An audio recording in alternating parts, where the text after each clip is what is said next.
Over.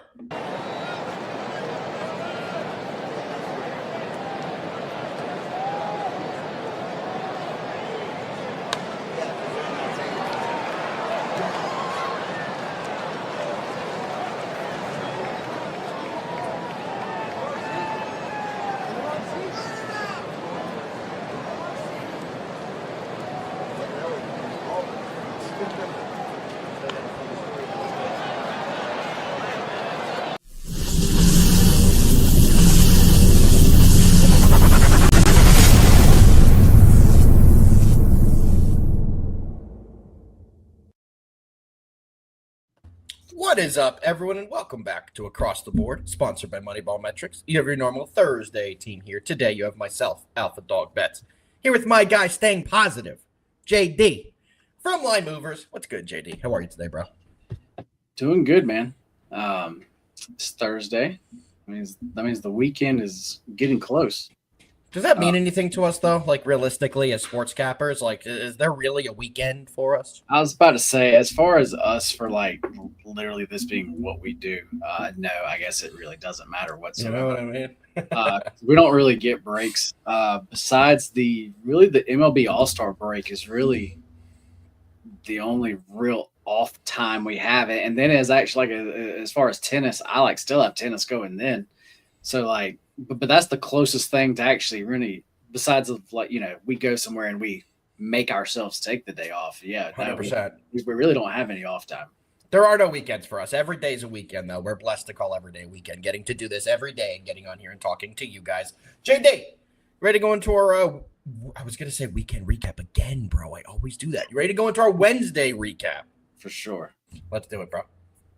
I'll jump in here first. We went 1-1 on our free plays. The over in the basketball game definitely should have hit. A lot of missed free throws at the end of that game, and we do have to talk about that game, but we finished the day 4-3. We ended up positive, and we have profited every single day this week. We're looking to keep that rolling into today's slate, which we've already sent a 5-play full card to our VIP, so excited to go over a bunch of those plays with everyone today. JD, before we talk about the basketball game, how did you do yesterday, bro? And I see you here, Bill Norman. We're going to talk about it, bro. I promise. We ain't going to leave you hanging. Sure. JD, how'd you do yesterday? Yeah, overall, it was a very small down day. But as far as this week is still going, crazy good. But yesterday, as far as baseball did not treat us well. That Dodgers and Padres game, how that one stayed under, not really sure. Crazy. As far as and then actually, as far as the Mariners and Diamondbacks game, that one I don't know how that one stayed under either. There was so many men on base every inning. But anyway, that's just how baseball works, though.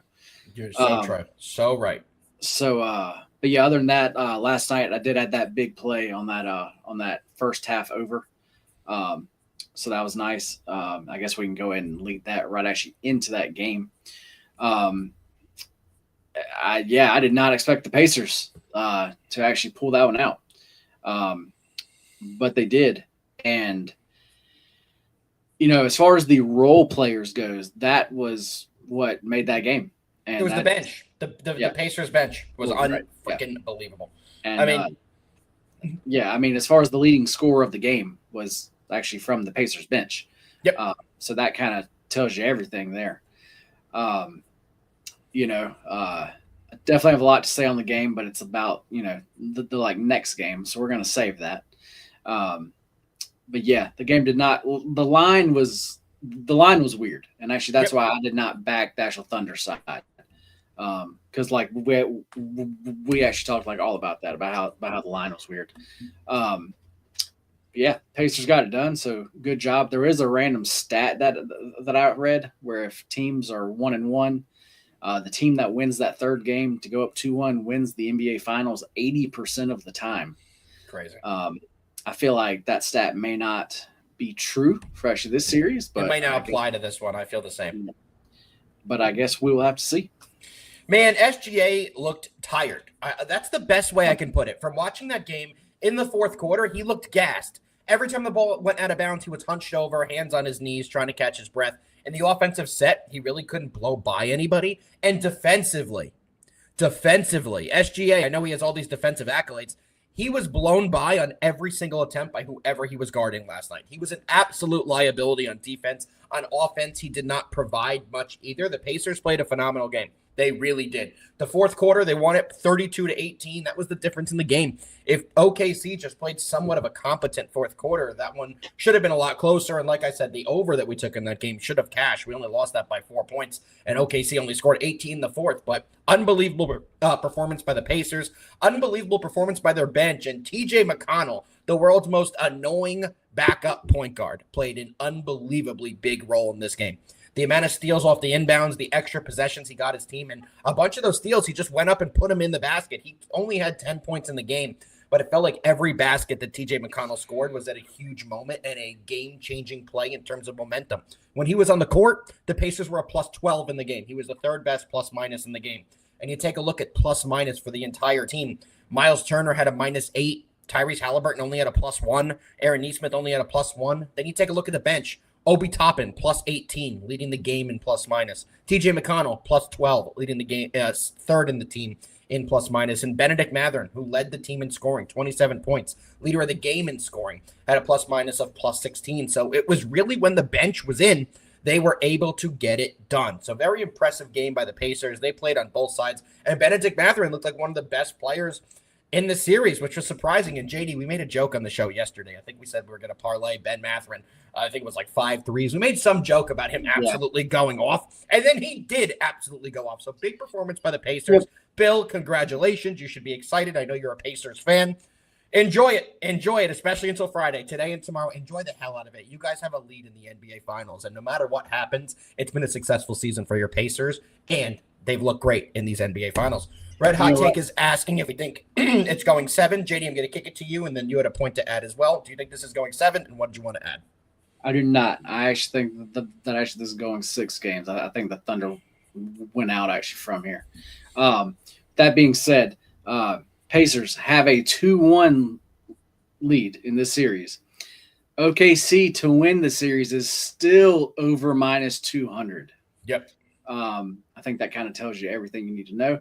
But hey, this Pacers team, they've just been finding ways. So, I mean, it could be one of those years where it just happens. I mean, because sometimes we see things like this. So. That's the next thing I wanted to ask you, JD. I have one more question about this game, and only you can answer this question. Or maybe our guy Hefe. Shout out Hefe. We missed you today.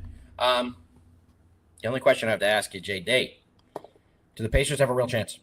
Down -200. Do they feel like they're the team of destiny? Because the shots Halliburton hits, all these game winners in game 1, it feels like they're the team of destiny, and Red Hot Take just put that in there as well. That's the question I have for you. Do you feel that? Do you sense that? And your thoughts on it? You know, I mean, yes, it definitely is that way. I mean, if you're just looking at the teams as a whole, I mean, I still think that OKC is the way better team here. Of course.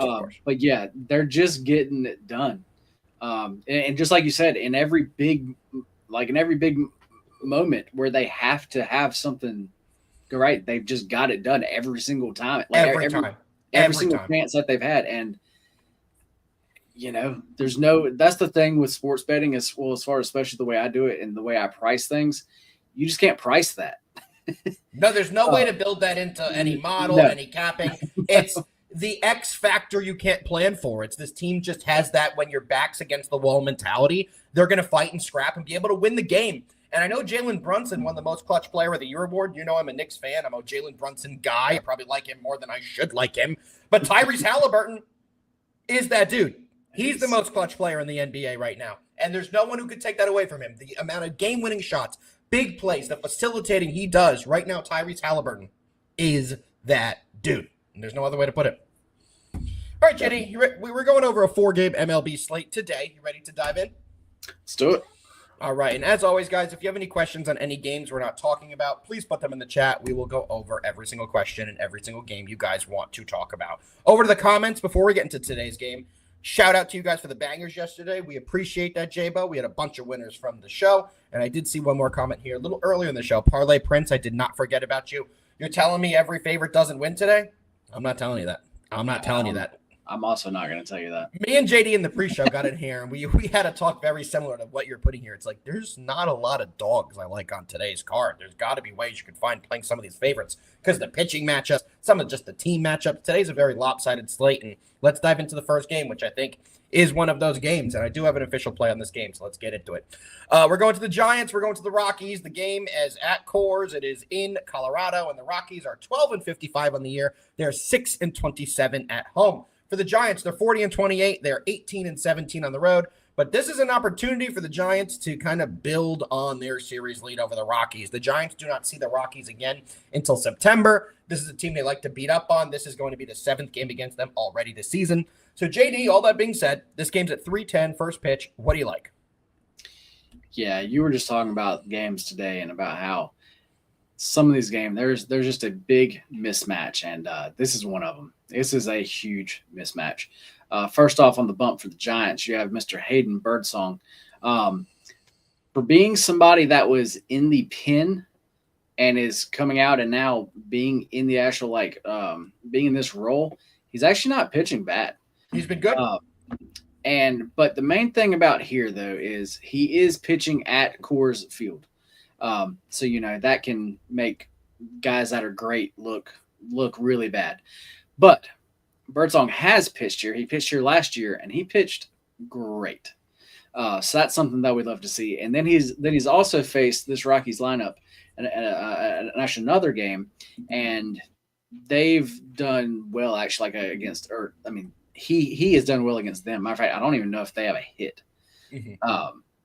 So him versus this, as far as lineup, is very good. Giants bullpen, they have one of the better bullpens in actually the entire league. Yep. Go over to the other side, Senzatella. I don't even know what to say about him at this point. He sucks. I don't know how he's still a starter. 1-10 on the year, 6.68 ERA, a 1.97 WHIP. Such a bad whip. And it's not like he's only pitched a couple innings. This is a guy who's pitched 62 innings. Yes. And he doesn't walk anybody. He only has 21 walks in 62 innings. He's allowed 101 hits in 62 innings. He doesn't really strike anyone out either. He has 33 strikeouts in 62 innings. So he pitches to contact. He relies on his defense to make stops for him. Yeah. When I first was looking at this game, I was like, all right, Giants, I think they're going to score runs. So let's actually go with their team total over. But then I saw it was 6.5 runs, and it was actually juiced. It was actually juiced to the over also, which I still think that actually they get there because we all know that the Rockies bullpen is also not very good. Trying to back him up here. But with the pitching edge that the Giants have, this number should not even be playable. I'm not even sure why you can play this, to be honest. But give me the Giants on the run line here. Yep, that's exactly my play, JD. I'm not going to take up too much time on here. You said everything I wanted to say in this game. I am all over the Giants, -1.5 at -135. I do think the Giants will have a bigger performance here than the Rockies, and I do think the Giants' bats will have a big day against Senzatella. We talk about Senzatella every start. He is such a fade, and there's good reason that we do that. He's 1-10 on the year, like JD said. 6.7 ERA on the year, like he said, and a 2.0 whip. If anyone could hear that in the background, I do apologize. They are fucking doing this again underneath me, and I'm going to go scream at somebody after the show, so I do apologize. But yes, I am all over the Giants in the spot, -1.5 at -135. It's an official VIP play for me. I think Senzatella gets hit hard, and I think Hayden Birdsong has a decent performance. He doesn't need to put up a 0.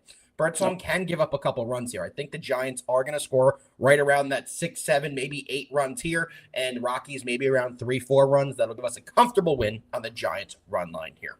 All right, JD, let's keep it moving right along. And J-Bo, I do see your comment here regarding the Cardinals game. We'll talk about that one after we go over this Tigers game next. So the next game we're breaking down is going to be the Tigers taking on the Orioles. Yet again, pitching for the Tigers is going to be the potential and probable Cy Young. It's Tariq Skubal on the bump, who's 6-2 on the year with a 2.15 ERA. He's got a 0.8 whip, fantastic numbers on the season. He has 105 strikeouts in only 83 innings, so he's actually the opposite of Anthony Senzatella from the Rockies. Pitching for the Orioles is a guy I love to fade, Dean Kramer. And I hate fading him because I do like him, but he is not exactly a great pitcher. He is 5-6 on the year with a 5 ERA and a 1.4 whip on the season. That being said, JD, is this a potential parlay spot? What do you like with the Tigers, Orioles here? Well, it looks like Kramer's not going to start now. They pulled him. It looks like Aiken is going to get the start, so it actually looks like he's going to open for him. I thought they reversed that. I thought it was Aiken and now Kramer. Maybe I am wrong. Maybe I have it backwards, but I thought it was Aiken and went to Kramer. Let me quickly do a quick search here. Not that it really matters because Aiken and Kramer essentially are the same pitcher. So, like, Aiken is only going to go actually like an inning. So, I mean, like, it actually, like if he does get the start, like, he's going to go that first, and then actually Kramer's going to come in after him. So either way, we'll see both of them in this spot. Yes. I was just about to say, well, I guess the same game. But yeah, like you said, we have Mr. Cy Young. Some of the stats that he's putting up is just crazy. I mean, he's only giving up 1 earned run, and I don't even know how long now. It's like been a long time. Yep. As far as his strikeouts go, like, of course they're high on the season. He actually already has 105, and that's with only 83 innings pitched. He has a whip of .8. I mean, as far as the numbers are actually all there, they're all good. The fact that you're getting him at under a -200, I think is been a cheap price on actually them here. But I think why we're getting that is because Kramer, his overall numbers are not that good. But when you look at him at home, though, he has pitched very well. So that's why as far as this number, I think we're getting this. But I will also say, as far as the innings pitched at actually home, is still a small sample size. On the year, innings pitched at home, I think, is only like 24. So that's really not much. So as far as this Tigers team, I do think that they will be able to put up some runs here, and I think this Tigers pitching staff that actually they will be able to hold.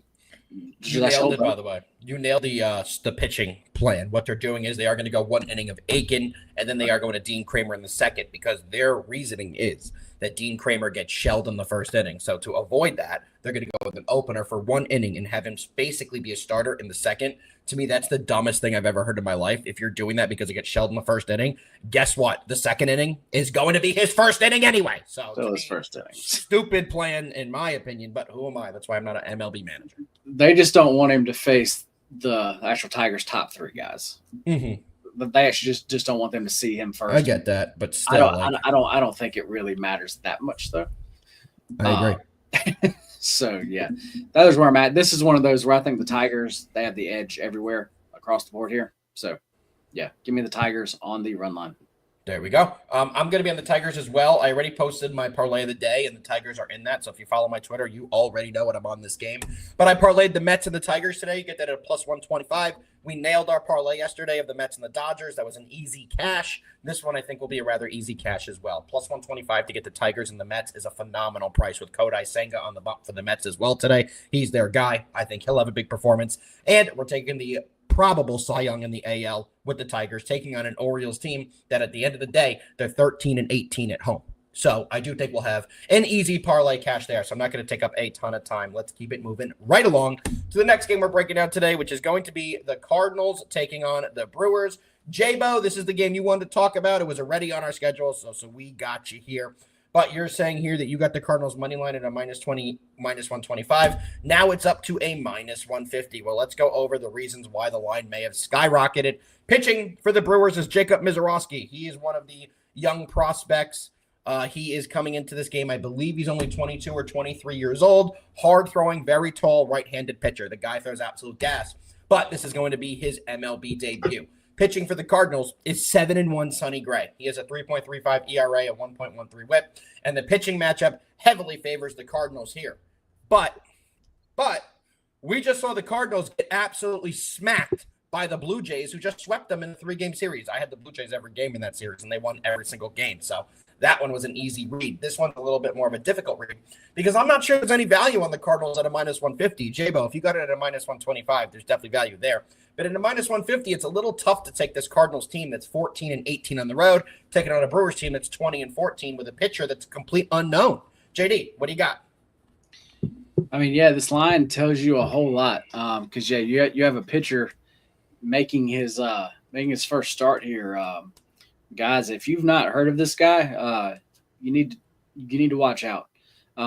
He's not just the Brewers top prospect. He is the MLB top pitching prospect.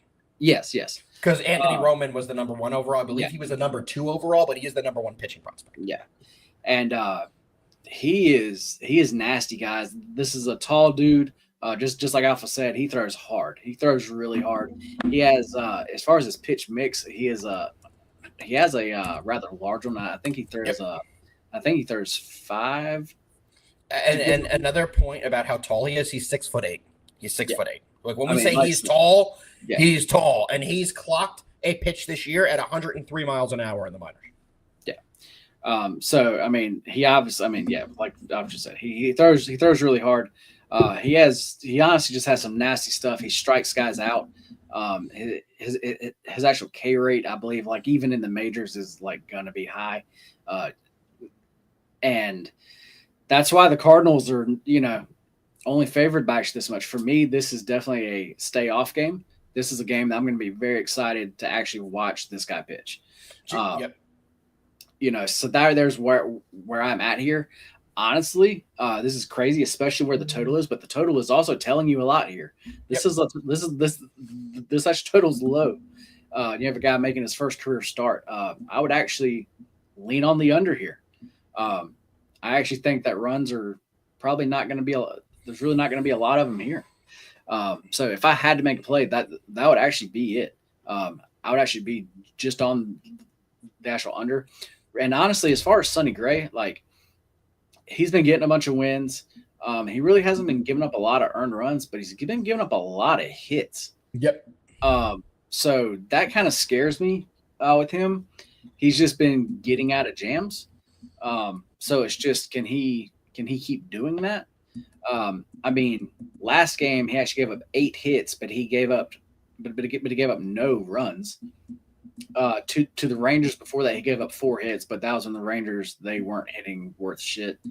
And then to the Diamondbacks before that, gave up actually 9 hits. So Sonny Gray's getting hit. He's like I said, he's just getting out of jams. So anyway, to me, this is a stay off game. Like I said, this is one of those ones I'm very interested to actually watch. Yeah, I'm in the same boat you are. It's going to be no play for me. I don't think you can take the Cardinals on a -140, -150 right now with the pitching matchup with Sonny Gray. I do think Sonny Gray is a very good pitcher, but we don't know what we're going to get out of Mizorowski, and I could see him totally having a fantastic first performance. If I were to take anything on this game, I would lean the under with you, JD, under 7.5, but no play for me. I think there are better spots to target on today's slate. All right, JD, we're absolutely flying today. We only have one more game that we have scheduled to break down. So if you guys have any other questions on any other games, drop them in here. We're happy to cover whatever you guys want. We know it's a bit of a smaller slate today. So let's dive right into the last game for the day. As of now, we have the New York Yankees taking on the Kansas City Royals. And JD, we've talked about this, excuse me, all series long. The Yankees are 5-0 against the Royals this year. They also won the bulk of their games against them last year. So the Yankees have not lost to the Royals in a very long time. And they've been winning these games in impressive fashion. They only won last night 6-3, but it was 6-0, I believe, going into the 9th inning. They had a couple of their lower-level relievers come in. They had a couple errors. A really bad night for them. But Devin Williams actually came in and shut the door and did a decent job for what I think the first time in his Yankees career. But I digress. Back over to this game. Yanks are looking to get a sweep here. They have Will Warren on the bump. Will Warren's 4-3 on the year with a 5.35 ERA. In 57 innings of work, though, Will Warren has 75 strikeouts. So this is a guy, when he's in and he's locked in, he can have some big performances. A couple really bad games have made his numbers balloon, but this is a guy, a young prospect, who does have some good stuff. On the other side for the Royals, they have Seth Lugo, who had a good year last year, not exactly having the same kind of numbers this year. His ERA isn't bad, but his win-loss is bad. He's 3-5 on the year with a 3.5 ERA. He's also got a 1.2 whip. This Yankees team has seen Seth Lugo a lot in their careers. They are very familiar with him, while the Royals have not really seen Will Warren. JD, Yanks are coming in at -150. What do you like? If you watched this show last year, there was a play that we gave out a lot. I know what you're gonna. I already know what you're gonna say. North of the border, right? North of the border. Yes. Yeah, I don't feel. Yes, we are definitely going to go to the over here. The Yankees have turned back into that over team. Yep. I know they've hit the over at least their last 5. They're actually 7-3. Their actual last 10. And you know what? The Royals are the same thing. They're also 7-3 to the over their last 10. Today's day is, as far as Warren goes, we've talked about him a lot. For me, he's either like a hit or miss guy. There's some spots where I actually like him, and other spots where I think that he's going to get hit. Today is one of those spots where, even though the Royals have not seen him, I think that today he actually could get hit. And then as far as the Yankees bullpen today, I think they could also give actually up a few runs. But like you kind of mentioned, though, as far as actually Lugo, or as far as the Yankees, they have seen him a lot. And they've had success against him as well. And they've had success, and their bats have already, like they've been swinging good actually bats. So I think they also put up plenty of runs. So I believe you can still get a flat 9. Yeah. Yep. So yeah, I am just this Yankees over train. I respect it. I'm taking the Yanks on the money line. I've seen Lugo. I've seen this Yankees team hit Lugo, former Met, guy who they've seen so many times in their career. Guys like Aaron Judge, guys in this lineup have really had some good success off of. I do think that is going to continue here. This game opened at a -135. It got bet all the way up to a -160. The current line is -145. I took them earlier today at a -140, but I'm absolutely taking the Yankees here with Will Warren. I think he's going to continue his good form and have a big performance. And JD, we say this about this Yankees team. When their bats get going, they're a must-play team because they have the power. They have the guys who can really run up a score. And right now, the Yankees bats are hot. So while the Yankees bats continue to stay hot, we're going to continue to play them. So for me, I'm on the Yankees on the money line. I took them. Let me double check the exact line I got them at. I got them earlier at a -145, the exact line we still have. So it hasn't moved since when I've taken it. I still like it at that number. Yanks, money line, -145. JD, I know that was the end of our regular scheduled programming, but we do have a question from Alan. What's up, Alan? We appreciate you, bro, tuning in on the Twitter stream regarding the Twins and the Rangers game. He's saying he's on the under. Well, Alan, I have a VIP play on this game, and I am on the over in this game. So I see it a little bit differently than you. Patrick Corbin versus Bailey Ober. Patrick Corbin's coming in 3-5 on the year with a 3.5 ERA. Bailey Ober's coming in 4-2 on the year with a 3.78 ERA. Its game is in Minnesota at Target Field, and I do think we are going to see a healthy amount of runs in this game. Yeah, so it is a VIP play for me. And I do think Patrick Corbin's going to get hit rather hard in this game. I do like the Twins if I'm going to take anything, but they're a big favorite here. I also think the Twins will be able to get a couple runs, like I said, off Corbin, and the Rangers will be able to get a couple runs off Bailey Ober. Ober is a guy who can get hit hard as well. And in this game, it's juiced all the way on the under. The over is the side with value, and I'm all over the over as one of my VIP plays for the day. JD, what do you think about the under or over in this game? What's it set at? Hang on. 8.5. 8.5. I honestly don't really have a lean there. The Rangers bats the game before last finally got hot. Yep. And then last game they only put up 2, but normally when you put up, I think they put up like 16 runs. And whenever a team puts up that actually many runs, the next game they normally don't. Yep. So I actually would think the Rangers bats would actually still bounce back to a day. So do I. I would just be on the Twin side here. To me, as far as the value, there is none there. But if you just made me just actually like if I had to play it, I actually would play the Twins probably on the -1 line because you really wouldn't be laying much juice with that. For me, it's a pass. But I do have to say, you do got to give me a little bit of credit. Mr. Patrick Corbin, the start of this year, I came on the show and we talked about how Patrick Corbin is not as bad as everybody thinks he actually is. Mm-hmm. And actually, he actually has shown this year where like, I'm not trying to say that he's good or anything, but I'm just saying he's not as bad as he was. And that was because of who was pitching actually, like who he was pitching with. And like I said, like everybody had the same arm slot and, teams were seeing them on 3 back-to-back days. And actually he was that third day. So like, of course, teams are actually used to seeing that and they're like going to get hit. But now that he's not in that spot, like I said, I'm not trying to tell you like that he's good or anything like that. But he's not as bad as he was, though. So what Joe put here that I have on the screen, and shout out Joe, what's up, bro? I haven't talked to you in a while. Hope you're doing well.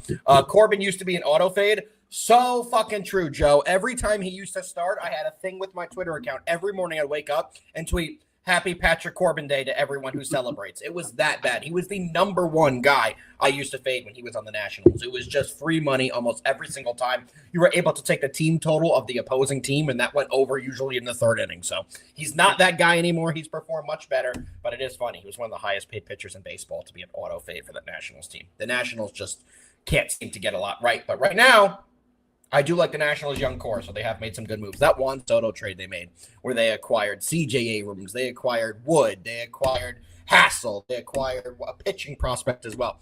That trade, Mackenzie Gore, that trade that the Nationals made for the Juan Soto deal, where they got rid of Juan Soto, is one of the greatest trades we've ever seen in baseball. They made out like absolute bandits. Half their starting lineup now and top pitcher are all from Juan Soto. So a lot came from that. One more question we have, JD, from Parlay Prince are the White Sox, or the Astros, who are playing the White Sox, a parlay piece today? The answer is yes. Framber Valdez is on the bump for the Astros. He's one of the few pitchers for them that I like to always back because he does a fantastic job of getting the win.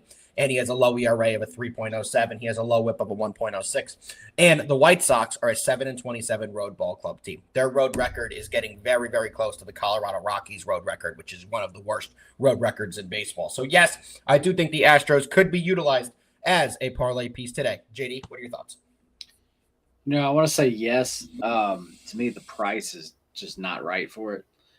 So that's why I'm going to stay off. But I will say also, the White Sox have been playing this team kind of tough. Yep, they have actually won three out of their last five, actually, like against them. They sure have been. So that to me, like especially like on this small slate, it was an easy pass. Yeah, it's not an official play for me. I don't have them on my card today. I only do one parlay a day usually, and I went over that earlier. My parlay of the day is the Mets and the Tigers.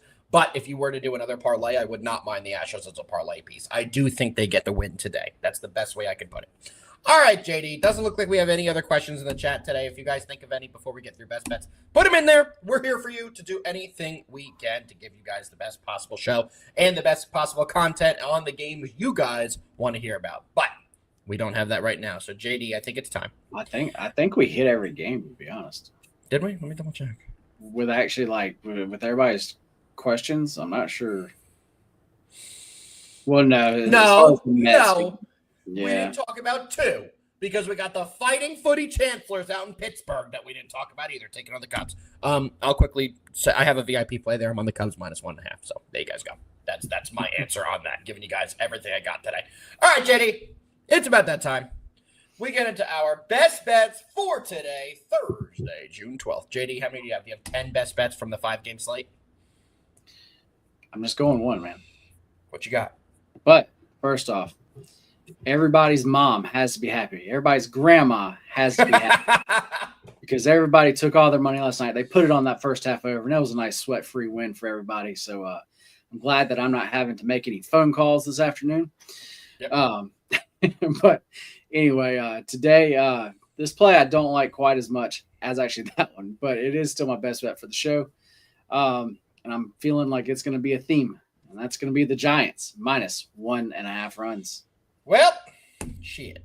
This show's either sweeping best bets today or reverse sweeping because my best bet is also the Giants -1 point. And Alpha just left. Give me one second. I left you. I don't even know how that happened. To be completely honest with you, I clicked the graphic and it closed my browser. Never had that happen. So I'm here. I didn't just leave JD. And shut up, Joe. I didn't leave him here. You guys can get your phones out, take your screenshots.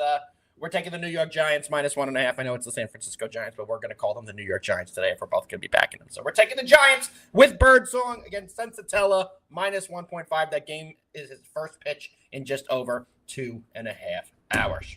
Hey. All right, JD. We added an interesting ending there. Yeah, and you cannot forget. That actually says Thursday. Wow, you did it. I'm very impressed. I actually remember. I'm peeling back the curtain, JD. I'm going to let people know. JD handles the graphic. So if it says Monday, no, JD did that. So I'm proud of you, JD. You got Thursday in there. We're letting the people know what day of the week it is. Joe, appreciate you, brother. We appreciate you. Thank you for always tuning in. Always love getting to chat with you. JD. We do need to say one more thing. Today we know this is an actually like official statement now. We've been teasing you the whole week. I know. Tomorrow the best bets will not look the same. Yes. It will look different, and that is official. Officially official. It will not look the same. So make sure to be here and find out what is going on. Big show tomorrow. We're excited to be back. Same time, same place with all of you. JD, you got to do the thing that you do. Then I can go watch the golf. It's Thursday. We got golf on all afternoon. We got baseball. We have baseball tonight also. Let's do what we do. Let's fucking win. Let's fucking win, brother. We'll see everyone tomorrow. Same time, same place. Peace.